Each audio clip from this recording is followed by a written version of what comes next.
Hi, everybody. Yeah, back to another of Barry Blanchard. That's me.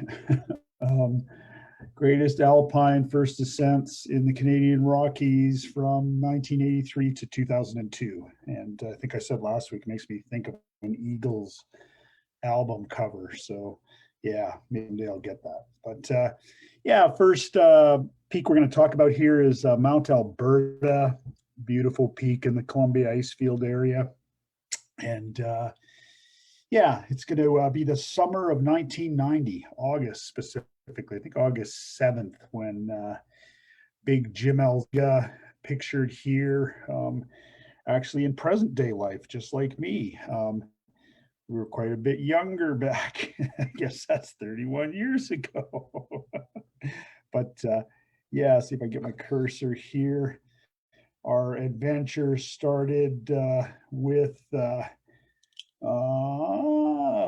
the Sunwapta River. And as you can see, park the car here, and we've got 3 or 4 braids of the Sunwapta to through. So I'd refined my technique by now. So I would take tennis shoes and a towel, get out on the other side and dry icy water off of my feet and hang my tennis shoes in a tree with the towel. So in X number of days' time, when we returned from our adventure over Woolley Shoulder, they would be there and could reverse the process. And I think it was this time that my runners got chewed on by a bear up in a tree. Yeah, Canada's a wild place. What can you say? So yeah, there's a primitive trail actually that goes up right beside Woolley Creek. And I say primitive because it's not maintained by parks or anything, but kind of a common access for climbers to get up into this country here and have access to Mount Cromwell and common ascents of, not common, but a way for people to get up Mount Diadem, both of which are 11,000 foot peaks. But Jimmy and I, our objective was to get over Woolley Shoulder.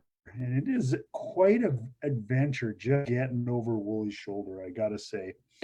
And then we would continue our adventure along this glaciated bench below the southwest Mount Woolley, where I once actually, a couple years down the road, 1993, I think, I was in there to try Mount Alberta by myself, which was pretty ambitious and didn't happen.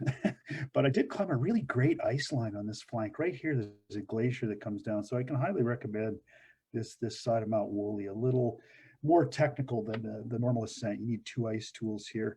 Anyways, Jimmy and I go across this glacial bench. And in the past, the other 2 times I've been into Alberta, we'd come all the way over here and do like 4 or 5 rappels down off of a promontory here down a cliff to get below the north face of Mount Alberta. Always, 2 trips that I took to try to climb the north face of Alberta. First one in October was a misconception. I was back in the summer of 1983 with my friend Greg Cron and able to do the 3rd ascent actually of that beautiful peak and look over to the Northwest Ridge, which is where Jimmy and I are heading because it hadn't been climbed to our knowledge at that time. But yeah, there's a gully you can just walk down here. You can walk onto this glacial bend and not have to do any rappels. So that's a great refinement. Anyone go in there, come down close to Woolley. It'll save you, save you time and unnecessary rappels. Yeah, I walk across here, and Jimmy and I had a night on this glacier, and then the next morning came out here, and this is the object of our desire, the Northwest Ridge of Mount Alberta, and then down over here, descend the Japanese route from 1925. And then return to the highway. So that is the game plan. And some of the country that you go through via this primitive trail. So can see the east face of Mount Woolley there. Sean Doherty put a route up on that face. Yeah, pretty darn steep chunk of limestone, that chunk. And then Mount Diadem, I climbed a route on the other side of Diadem with Chris Miller at one point, thing called Humble Horse. Actually, Jim Elzinga, my partner, did the first ascent of Humble Horse with Jeff Marshall, way even farther back in the day, getting into ancient history. But a common route of ascent to get up these two peaks in one day, two 11,000-foot peaks. People come in and then head up this gully, get into this col, and they're able to get Diadem and Woolley from a camp here.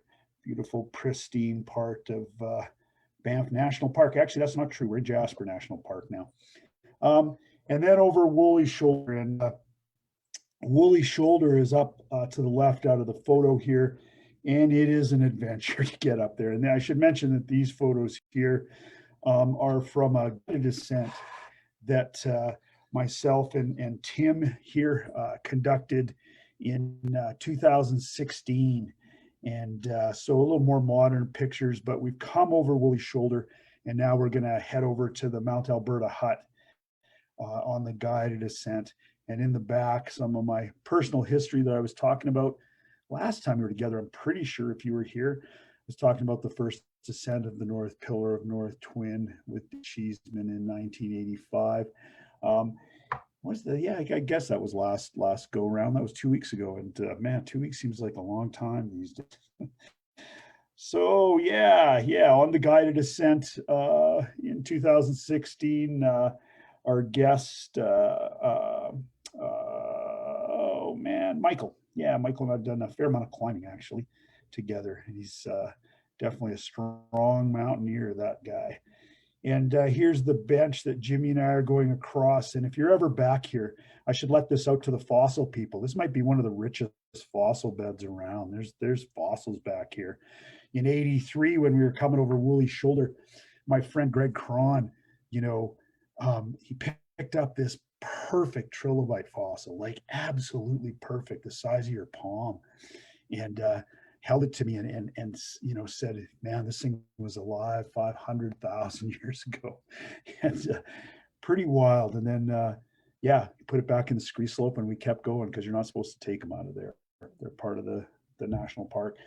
East face of Mount Alberta here, the Alberta hut is somewhere. That's probably it right there, that little black dot.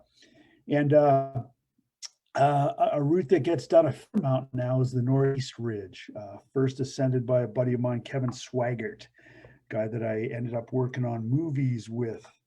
And a bigger projection of the east face of Mount Alberta, the Northeast Ridge, and the summit is somewhere right about here.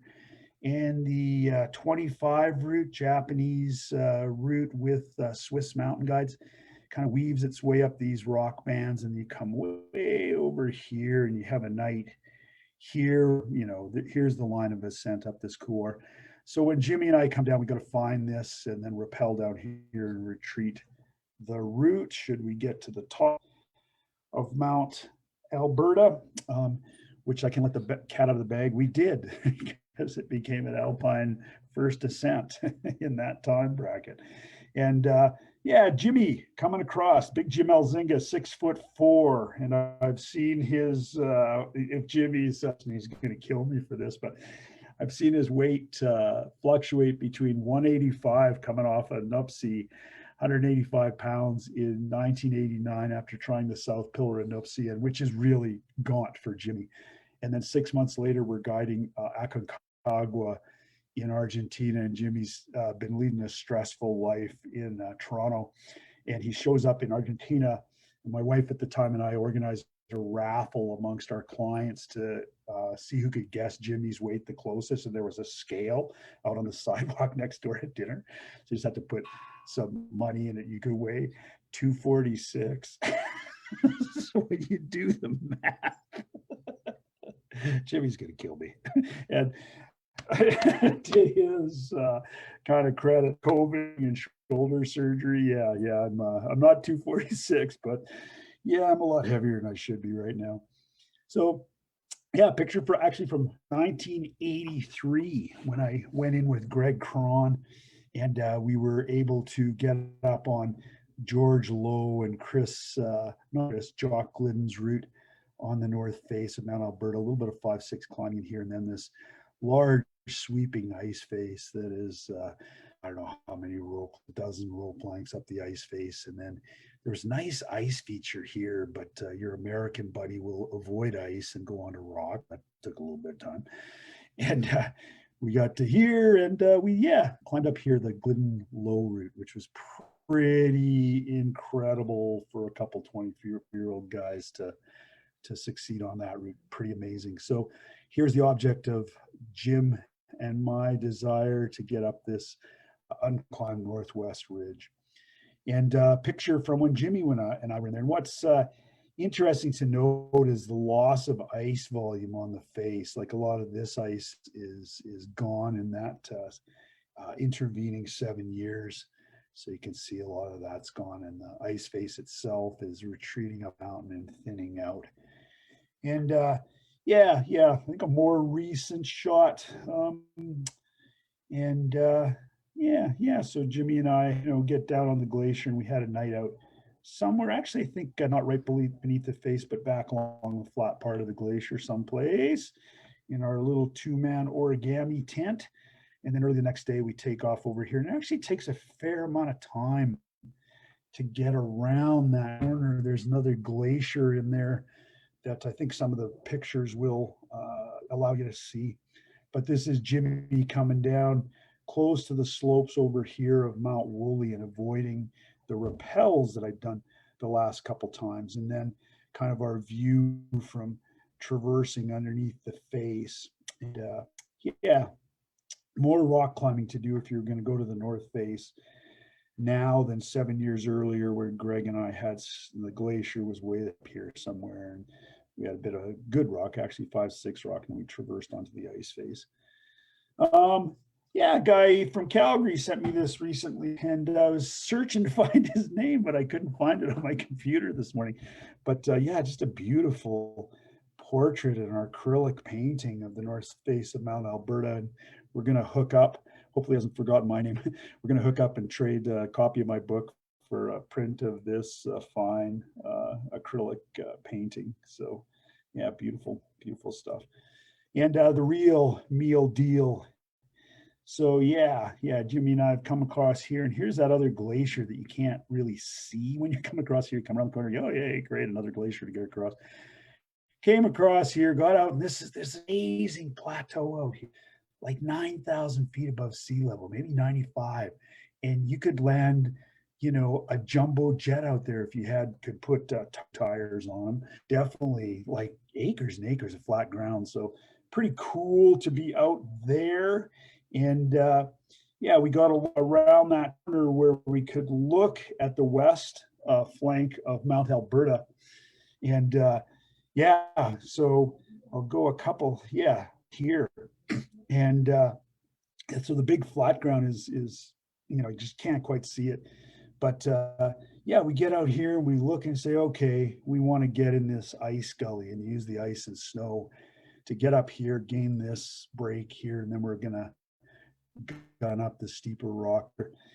We come around, we're still fairly early in the morning, and I say to Jimmy, okay, man, let's get on it. There's some of the flat area there. Yeah, pretty wild.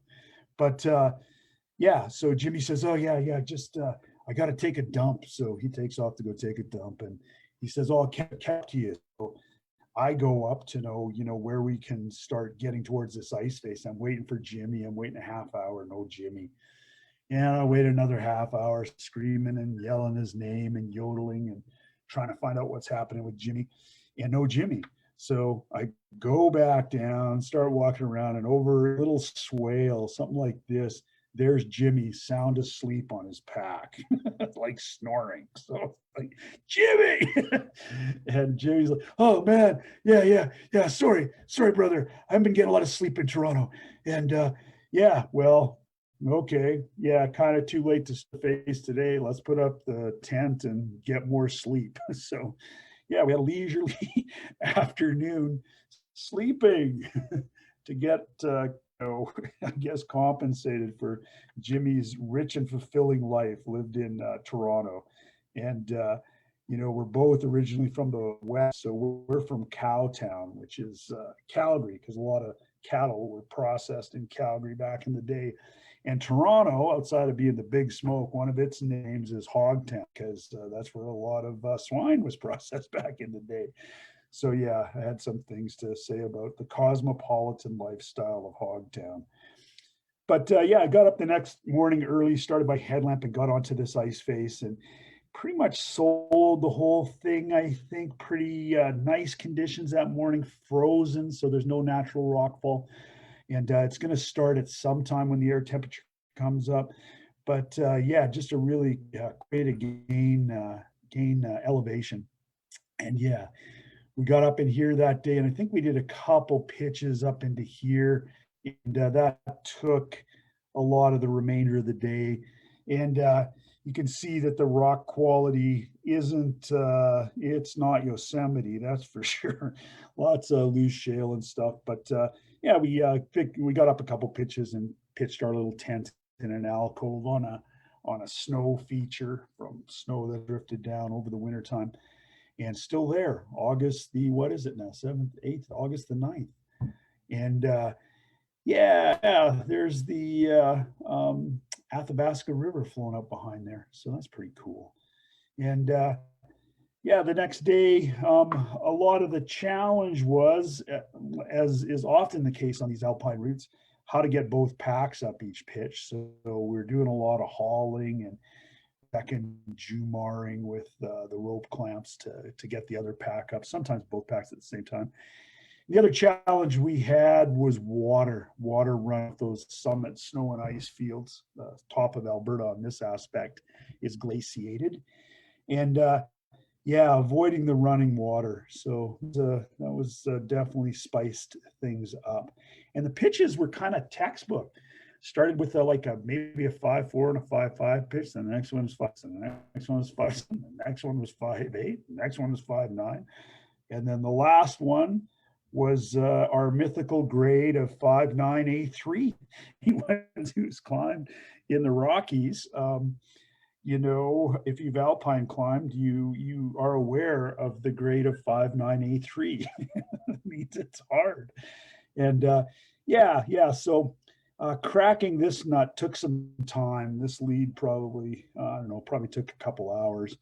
Me up there with my rock shoes on rock shoes, my chalk bag, from leaving this pinnacle. And it was challenging just to get to that pinnacle. You know, within 10 feet of leaving it, my chalk bags turned into mud because there's water draining into my chalk bag from water coming off the face here. And yeah, I'm able to free climb a bit. And then, you know, I've got to step into aid climbing. And yeah, took a number of what, you know, aid climbers call body weight placements, in that each one of them is, yeah, kind of tense enough that you jump and it's probably going to rip out of the rock.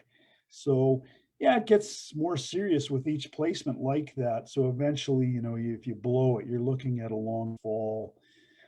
So yeah, carefully advancing, trying to keep my hands warm and work gear, pitons, nuts, cams into this rock that's got water kind of sprinkling down and weeping off each side. So challenging.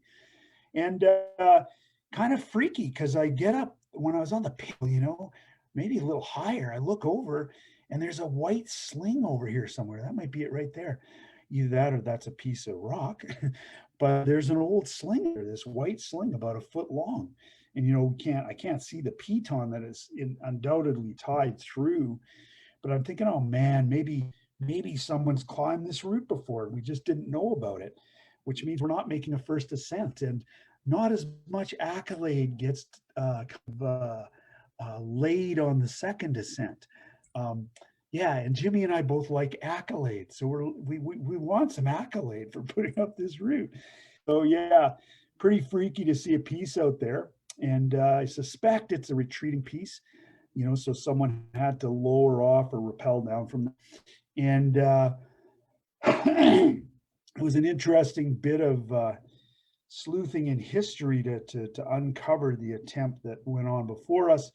In that, when I told the story to Tim Auger back in Canmore, he said, "Oh yeah, I talked to some guys down in the Elephant's Foot down in Ketchikan who were telling me they'd been up on that ridge." And then I eventually, just more recently, within the last 5 or 6 years, have had emails with Gray Tom, who was one of the really active alpinists in the 70s in the Rockies. He lives in Missoula, Montana, professor of geology there. And Gray filled me in that it was him and his partner got caught out in no man's land here and had to leave a piton and get back, and they retreated from there. So yeah, we still get our first ascent, although yeah, maybe we climbed 100 feet of new ground on rock and then more on the ice and snow, but the ice and snow on top was pretty straightforward.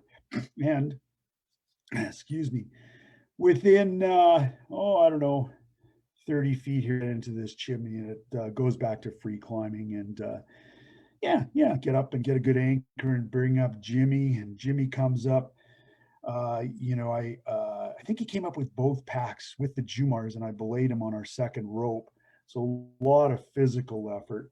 And as I was, dancing up and down there, trying to get psyched, not get unpsyched, like keep my mind together. Jimmy's down there shouting, "You got this, man. No one climb this stuff like you can. You got this." And it definitely helps.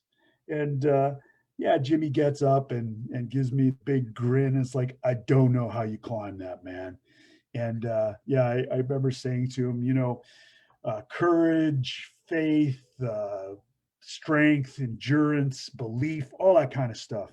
Plus, I had to, because retreating from there, even though Gray and his partner had done it, was not as appealing as the thought of getting up this and getting to the top of Alberta and then going down the Japanese route. I knew would be a lot easier than retreating all the stuff we had already climbed. So yeah, it's great that it worked out, and definitely an engaging and challenging pitch. And so yeah, that pitch is, I think Jimmy was sitting on a pedestal right here. And I actually climbed around the edge there, but you can see how close the snow and ice is.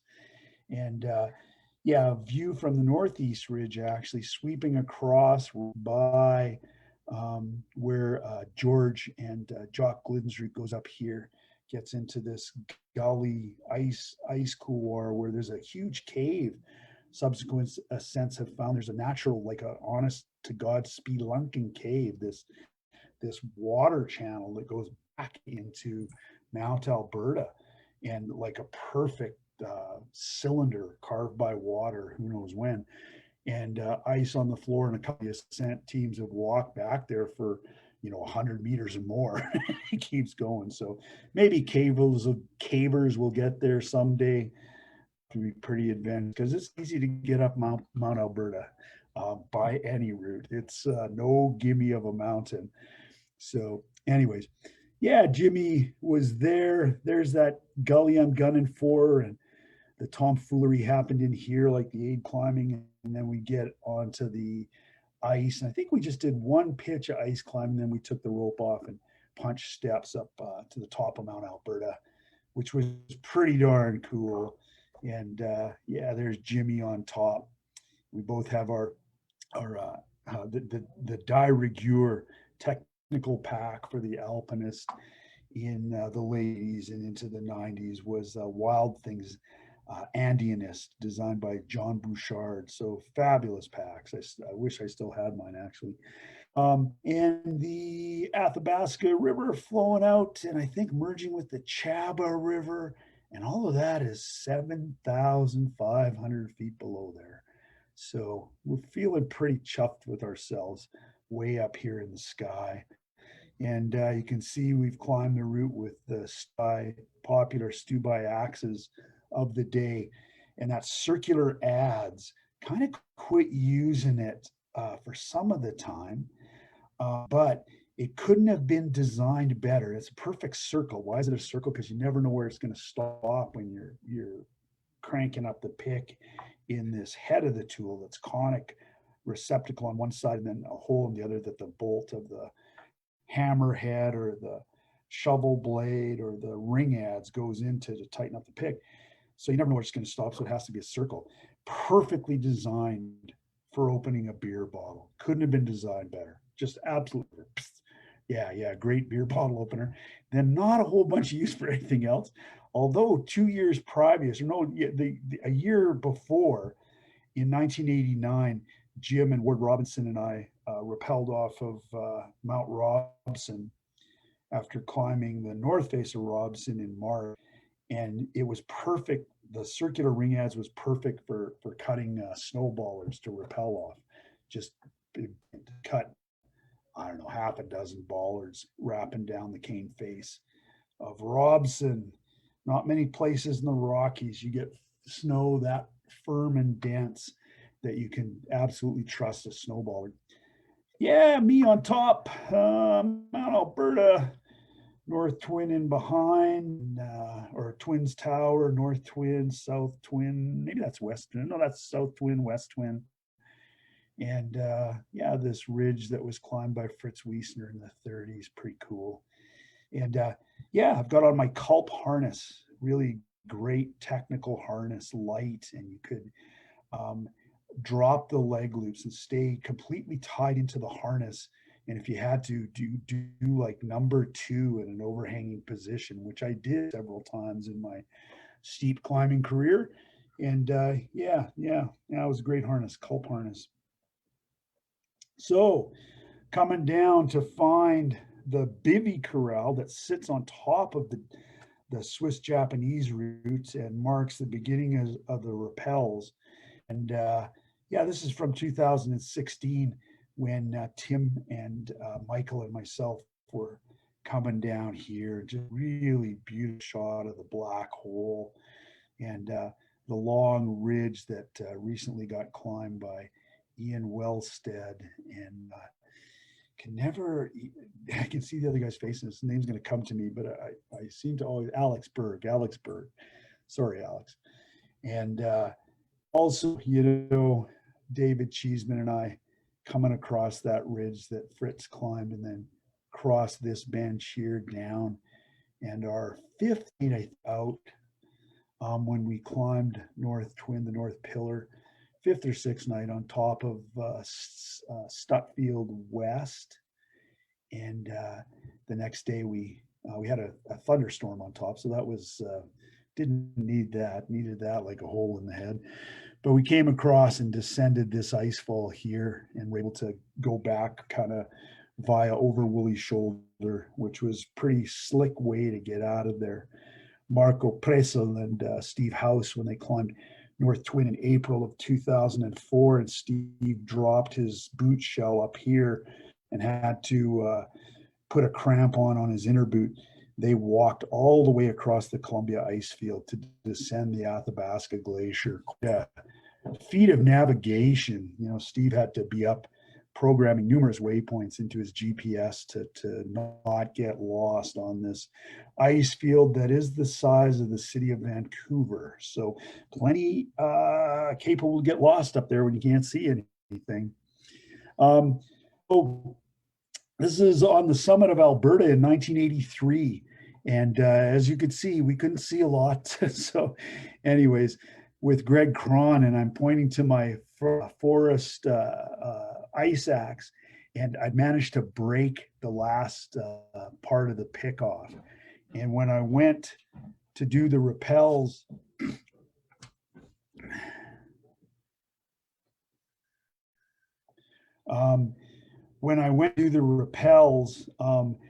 in 1983, I got down to the bottom of the first rappel, and I'd forgotten my ice axe up in the broken one of the Bivy Corral. 7 years later, I come and there it is, sitting there, my broken ice axe. And it's a little rusted, but it's sitting in the Bivy Corral. So I picked up my old friend and took him home and used him to help me get my dog Finnegan's dog crap I dug out of the backyard in the wintertime for a while. And I don't have it in my possession anymore, which is too bad because it was an old friend. And I got a question here. Did you see any remnants of the legend of the silver ice axe? And the silver ice axe is a legend that the Emperor of Japan, who was very supportive of the expedition in 25, gave the Japanese climbers a silver ice axe to leave on top of Mount Alberta. It actually wasn't a silver ice axe. I think it was a normal ice axe, and it was left there. And the second ascent party in the 40s got the ice axe, took it down. They were Americans, and they took it, and it was sitting in the like the museum archive of the American Alpine Club. And I think just maybe 20 years ago, it got dusted off and finally found that, yeah, here is the legendary ice axe. Sorry, it's been mothballed and in this crate under 6 piles of books and stuff, but that's what happens to old stuff sometimes. So yeah, Jimmy and I, this is 2016 actually on the way up, but Jimmy and I had another night on these ledges coming off of the Japanese route. And then, yeah, August 10th, we were back out at the highway. And Jimmy, went to Calgary, got on a jet and went back to Dogtown, and I went back to guiding. And yeah, kind of a great ascent, actually. I don't think it's as good a quality route as definitely not the North Face. And I think probably not as good a quality of what I hear of the Northeast Ridge is pretty good, I hear. And the Northeast Ridge is just a lot more accessible. It's just right above the hut, so it's so much easier to get. So we'll see in time if anyone does venture out to repeat the Northwest Ridge of Mount Alberta. But thus far, I'm not aware of anyone doing that. Although Raphael Slowinski and Eamon Walsh put a route out on the west face of Mount Alberta. And yeah, definitely a lot more room for more climbing on Mount Alberta. Yeah. And for the Albertans in the crowd, when someone asks you, what's the highest point in Alberta? You can say Mount Columbia right there. That is the highest point in Alberta. Don't ask me the lowest point because I don't know that. But there's so many holes drilled in our province that is probably pretty low. So skip ahead a couple years, 1992. And we kind of probably looked like that at that point in time, myself and Ward Robinson. Ward often described as Robert Redford's little brother goes alpine. This might even be at his wedding. I can't quite remember. If it is, that would have been in 1988, maybe 89. And yeah, I was at the Canmore Miners Union here in Canmore, well, obviously in Canmore. And I remember I got up, and one of the guys I took my very first guides course with in 1983, a gentleman named Brian Kiefer. It was a potluck, and I did a lot of time, and I wasn't much of a cook at that point, so I ordered pizzas, like 4, 5, 6, I don't know, extra large pizzas to be delivered to the hall. And I thought I'd get them to show up. They showed up before me, and Kiefer had to pay for them. So he was pretty keen on seeing me and getting his cash back. Blanchard, the pizza guy was here. So anyways, yeah, Ward and I, in 1988, when we climbed, I think, I guess that probably was the last installment of this series, was the North Face of Mount Edith Cavell with Ward, and then the North Face Howse Peak with Ward within 1 week in 1988. So these amazing climbs and successes with this gentleman. And at the time, he was living on a pallet in a basement in Banff. He had his thermarest on there, and he had his MSR stove set up beside it, and he would cook on the MSR stove. And I don't even know, he probably worked in construction or something. And I remember we were in one of the first punk bars in Calgary, probably would have been about 87, and we'd seen 3 or 4 cool punk acts. We were into punk music, and we were drinking beer. And I questioned him about how he could just forego almost every normal kind of thing in life and just concentrate solely on his climbing. No relationship. I think he had a truck at that time, but he pared down his life just so that he could climb. And I was curious about that, and he nailed me over the table with those blue eyes and said, "Hey man, I believe in what I'm doing." And it kind of struck me. And 4 years later, what a change. His second kid had just been born, Sam, his first daughter, Jenna, who's a gifted artist out in Squamish. Beautiful artwork in the mountains. And yeah, he was married. They had a house out in the Blaeberry. He was, you know, a career tree faller, which he still is. Guy's like 65 years old, still falling trees, and falling trees is hard work. Anyways, but yeah, the toughest guy I've ever been in the mountain with, that's for sure. And prove it to me here, because we haven't climbed together since 1988. And just 6 months before showing up to climb with Mount, he'd been making a cut in a branch, or a root sprung in it. It shattered his tibia and put the tibia through his skin, compound fracture of his tibia. And his fellow loggers stapled his leg to a tree bough, which actually was a really effective splint. But they had to turn him sideways to fit him in the door of the Golden Hospital. And once he was in there, he was into orthopedic surgery and had a titanium rod put into his tibia. So this was going to be the test of that titanium rod in Ward's tibia. The other big change was, you know, his wife Jen, who is a longtime climber herself, and Ward and she had kind of bonded over the grief of the loss of Ward's best friend and Jen's partner, Danny Guthrie, several years before, like 5 years before. And they had, yeah, found love and a couple kids. But Jen was very aware of the risks of alpine climbing, and it is a dangerous pursuit. And she would be kind of nervous as Ward went off to climb with me. And yeah, you know, 5 years earlier, I was married and, you know, had more of a normal life. Ward was living on a pallet, and now I was out in Dead Man's Flats, Alberta, living in a small defunct motel that we called the Cell, and Jojo described as 4 sheets of plywood with a roof. But anyways, so Ward and I are going to go and try to get on this unclimbed system of ice. That there was a picture, it stood out, and Sean Doherty had just published the Alpine Guide, often referred to as Sean's big book of lies and gross inaccuracies. But there was a picture that this line just popped in this new guidebook. So I thought, oh man, I got to go check that out. So Ward and I are going to go check this line out and hopefully join with the classic East Ridge route up here, continue along the East Ridge route, and hopefully get up to the summit of Mount Temple in December. So some of the shortest days of the year.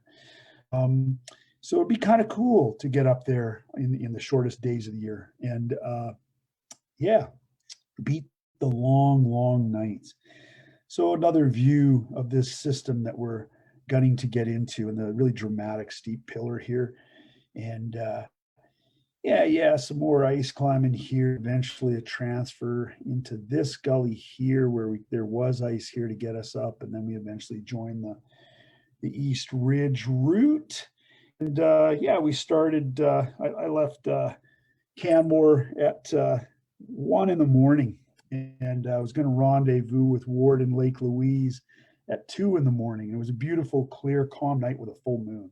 So yeah, it was interesting to come from sleep and then enter the moon world and be driving through the moon world. There wasn't much traffic back in those days on the Trans-Canada at those hours of the morning. So just able to watch the timber and the moon shadows of the timber go by and get to the Lake Louise parking lot. And Ward was there, kind of asleep in his running car, or acting like he was asleep. And yeah, I asked him, man, how long you been here? He said, oh, I couldn't sleep. I just got up and came up. And I kind of suspected that maybe there was going on at the house with newborn kids crying and all that kind of stuff, that Ward wanted to get away and become an alpine climber.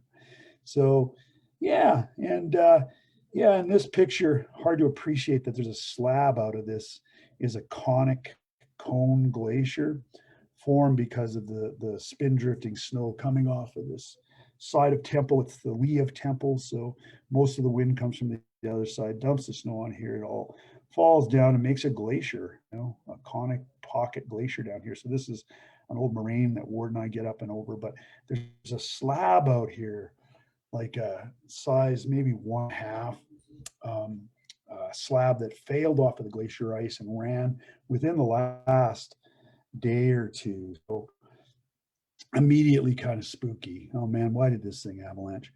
And there had been moderate to strong winds a couple days before, so I'd just taken was about to take my second level professional avalanche course in about 3 weeks time. So I was up on avalanche stuff, and I probably got laid in too fast, too low, too fast. But yeah, rather it wasn't there.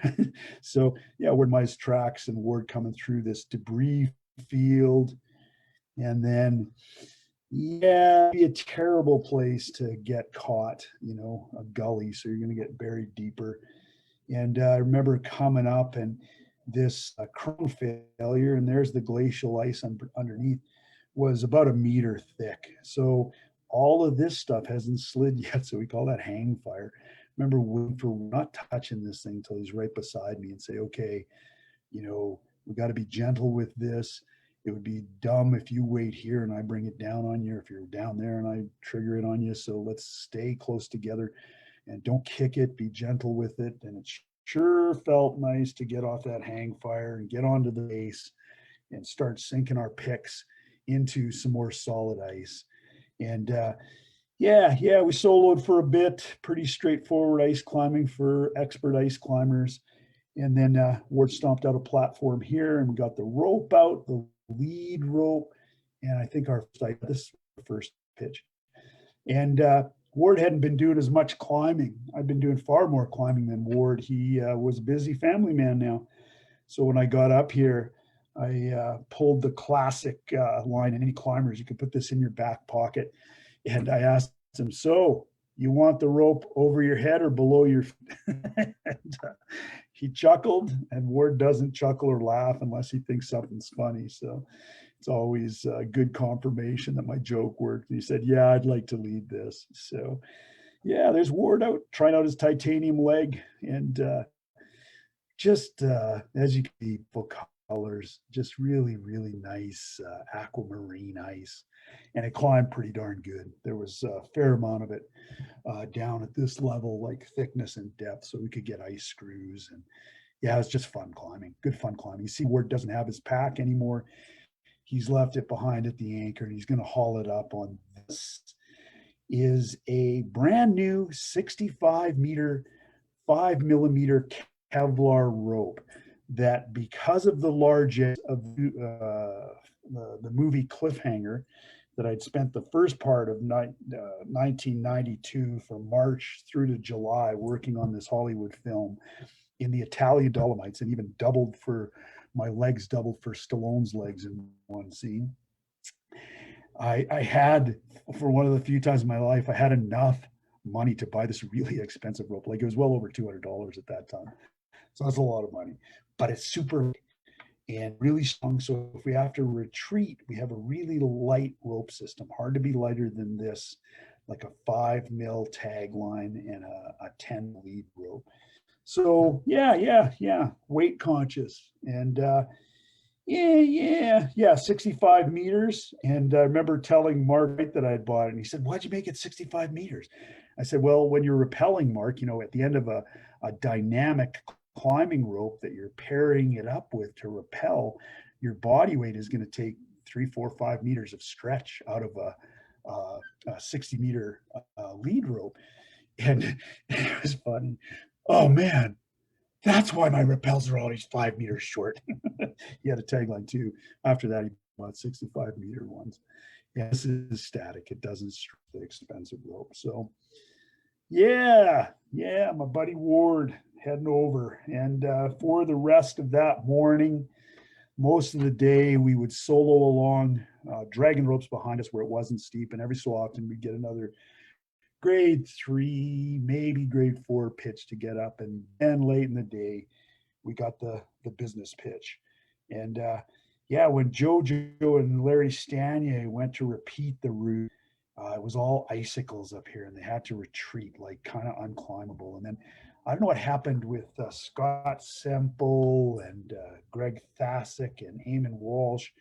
They had to retreat for one reason or another, and then they came back and actually made the second ascent of this route recently, just 2 years ago. Quentin Roberts, a really amazing climber in our area, soloed Striding for the Moon. Yeah, pretty cool. but a very challenging pitch. And, yeah. Oh, how can you tell we stopped there? Look at the large areas of pea, yellow pea. We're getting dehydrated. So we need to hydrate. So Ward handing me my stopper top bottle that I bought in Chamonix a couple of years earlier. I really that bottle. It's long gone now. Had a little rooster on it, but here's the insulite pad that we've made into a cup with duct tape. We're going to put around the gas canister when we stop with a copper wire to take heat from the burner of the gas canister, keep the gas canister hot so the stove burns more effectively. All these tricks for being an alpinist. And yeah, that pitch. Yeah, I should go back. It was my turn.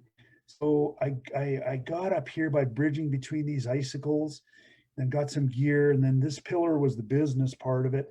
And I started on the right, spiraled over left, came back right. And somewhere up here, my left arm was failing. I couldn't lock off on my left arm anymore. When I went to lock off on it once, it just opened up. So I couldn't hang on anymore. And I started, you're quivering pretty good at that point, and your breath is raging in and out like, and you're pushing a fall. So about the worst thing you can do in the alpine is fall. So I had a fifi hook that I used to keep with a bungee cord, and I'd keep it in the Velcro of my jacket here. And there'd been a couple times in my climbing career where it had saved my bacon, and this was one of them, where I was able to get that fifi hook and hook it into the bottom of my left tool, sink my right tool, slowly put my onto this very specific length of cord and weight my tool. So I could drop my arms, get in a screw, a nice long screw, and recover, and then finish off the last, 10, 15 feet of the pillar. And once again, I was breathing like a locomotive when I went over the top. And Ward, when he came up, I hauled both packs on that little skinny red rope, and it felt like barbed wire in my hand. But yeah, suck it up, Buttercup, and pull hard, and got both packs up, which meant Ward could climb the pitch faster as the light is obviously fading. And he got up and he said, "Good job, man. That was a hard pitch." And that means a lot to me. And yeah, it was great. Yeah, my buddy Ward, as he always does, calls it as he sees it. So what else was wild up there is we walked sideways, and there was a perfectly flat ledge with shelves in the rock above us for our crampons and our helmet and whatever we want to put on these rock shelves, a roof overhead to protect us from whatever the mountain might throw at us overnight. And the mountain didn't throw in overnight. Nothing. No spindrift, no wind, nothing. Calm, still, beautiful night with the full moon, and the northern lights came out. And I remember after we'd finished, brewing and drinking and eating, and we're in our sleeping bags and our bivy sacks, Ward and I just rolled over and watched the northern lights. And wow. And then in the morning, this might be a morning shot, actually. I think we got up at 4 a.m. Yeah, something like that. And Ward traversing out, and I get over there. Maybe I traversed out first in the morning. That must be a night shot. That's going over to get to the bivvy. And I get an anchor, and Ward comes over, and he goes, "Well, who's leading?" I said, "You are, man. I did my work last night." So pretty cool. Ward grabs the lead and digs it, and does a really fine lead on a slender feature of ice, and gets us to the bowl above, where now we're going to transfer bowls. We're getting one over to the left because there's no ice on the cliff above here, yet in the parallel gully that I scoped with binoculars, there is ice. So that's where we're heading. And it was kind of, this is balancy climbing. You got to hang on. If you relax, you'll fall over backwards. So what was great here was to see quartzite, metamorphic sandstone up this high in the mountains in the Rockies, because quartzite is just so much more solid and easy to make safe than limestone or shale is, or mudstone. And it was really cool to see great bomber quartzite and get really good gear. And so Yeah, Ward and I that up here now, and we got to start playing the game of getting up these snow ledges, and these things are huge. Going across this snow ledge here, convincing ourselves that there's not enough consistency to have a slab in here, that we're not going to have an avalanche, but you never ever for sure. So it's always a little nervous. And we're climbing together, and I'm putting in gear, and I put in all the gear, and I finally get into the gully that we're going to go up to get onto the summit ridge of Mount Temple.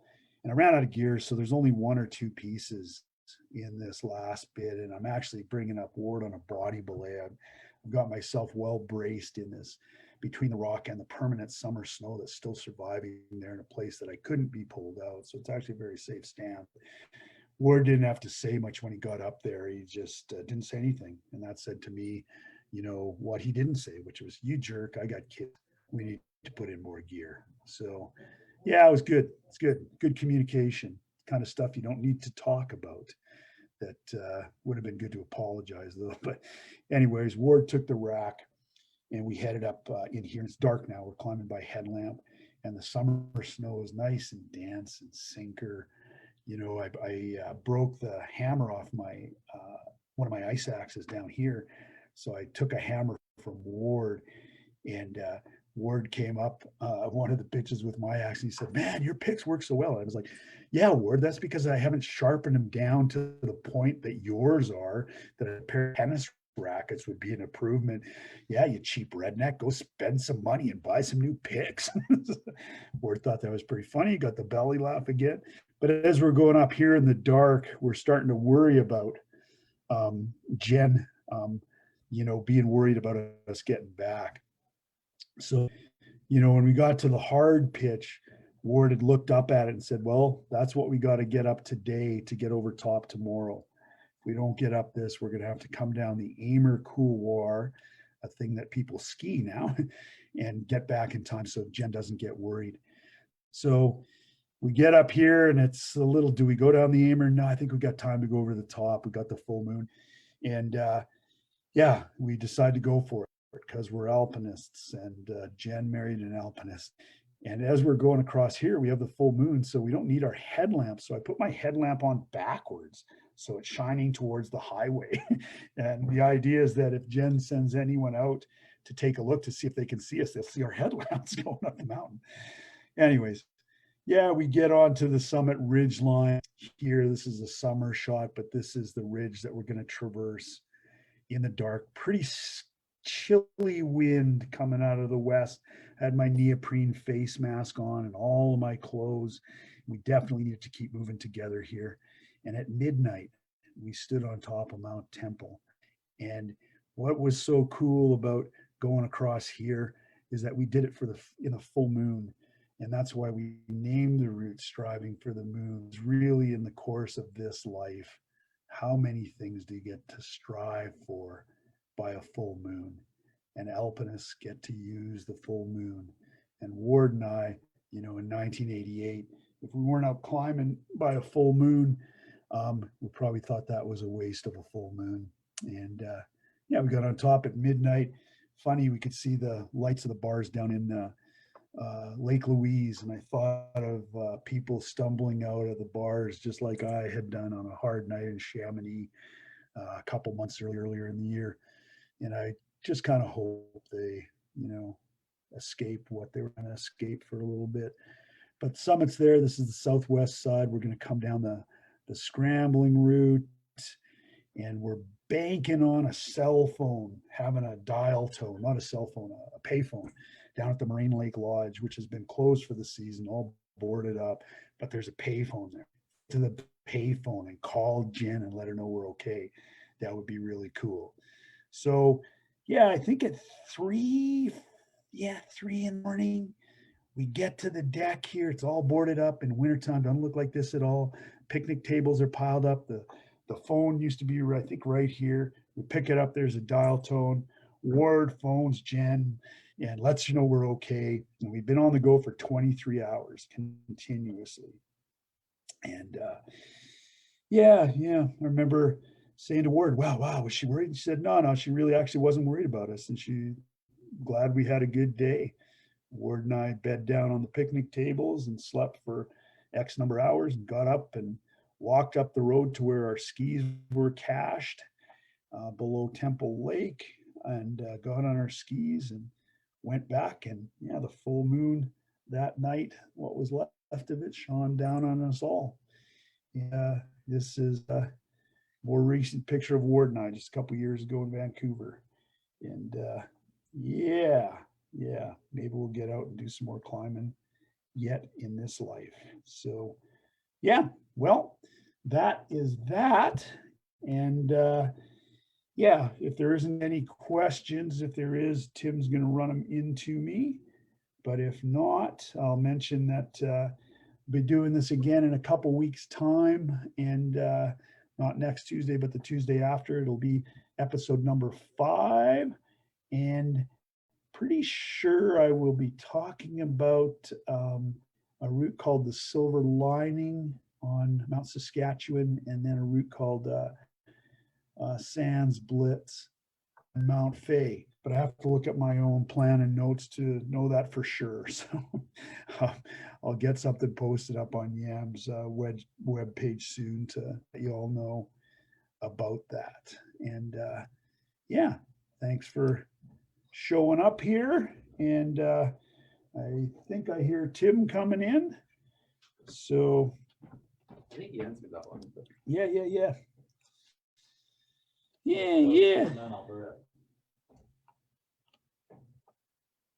Yeah. I talked about that just from Quentin, or a question. I did find my ice axe that had been sitting up on top of the rappels, or the rappels on the Japanese route. It had been sitting there since 1983 when I inadvertently held away and left it there. So yeah, it was there 7 years later. Apparently all the cells in the human body, I think, replicated in that time. So I was the man picking up my old ice axe. And that ice axe wasn't able to move with us to New Zealand in 2008. So yeah, I don't know where that ice axe is anymore. But thanks for showing up, and hope to see folks excuse me, in a couple weeks time. And yeah, take care, and we'll see you then. Bye now.